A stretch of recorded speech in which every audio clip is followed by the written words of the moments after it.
Nunca na história do Brasil teve um governo, na história da República, evidentemente, que tenha começado e terminado tão cedo como a segunda presidência Dilma Rousseff. Não há.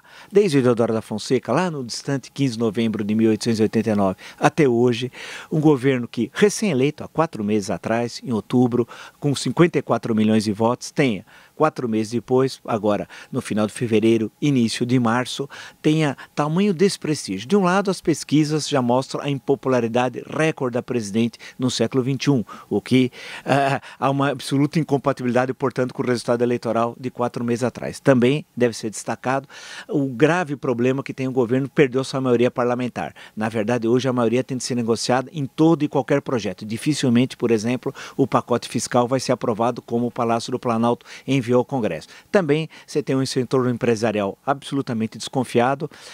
Os investidores estrangeiros também percebem que há grave problema na economia brasileira. As reportagens da imprensa internacional mostram isso. E isso é muito claro, o sentimento popular hoje de se falar do impeachment, ou seja, o impeachment entrou na agenda política. Isso apenas em 2 meses de governo. A presidente se omite, se esconde, quando aparece da entrevista no Uruguai comprando leite no supermercado, o que é uma coisa simplesmente patética. Portanto, nós estamos vivendo um momento em que há uma paralisia governamental aguardando a lista do Janot. Em suma, é um momento grave, é provavelmente, nos últimos 50 anos, o momento mais grave da história brasileira. Ou seja, nós estamos aguardando uma lista de possíveis investigados pelo Supremo Tribunal Federal, que vai ser encaminhada pelo Procurador-Geral da República nessa semana, e esse impasse continua. Há uma paralisia no Brasil, aguardando qual é o caminho, para onde é que vai o Brasil a partir da lista de Janot. Por outro lado, o ex-presidente Lula, irresponsável como sempre, né,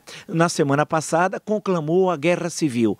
Ou seja, nós estamos numa situação, de um lado, um governo colocado contra a parede, que não tem coordenação política, que passou a ser feita a coordenação política pelo ex-presidente Lula, que passou por cima da presidente, nem quer saber dela, tal, assumiu, ameaça com as ruas, ameaça com o exército do MST, o que é uma violação clara da Constituição brasileira, cria uma tensão política enorme, né, porque o governo não tem coordenação. Do outro lado, você tem uma oposição popular que conclama as passeatas por todo o Brasil no domingo, no dia 15 de março, e o PT tenta responder de forma caricata, tal qual o ato da Petrobras, um ato triste, sem ninguém, sem interesse, sem nenhuma participação, a fazer um ato no dia 13 de março, uma sexta-feira, tentando mostrar essa ideia de que a história se repete, como se fosse o 13 de março de 64, no momento do comício das reformas, tal. A história só pode se repetir como tragédia e agora como verdadeira farsa. Portanto, esse é um momento de enorme tensão política e um impasse que o PT criou. Isso é importante destacar. Esse impasse pode gerar cadáveres e Lula aposta no impasse.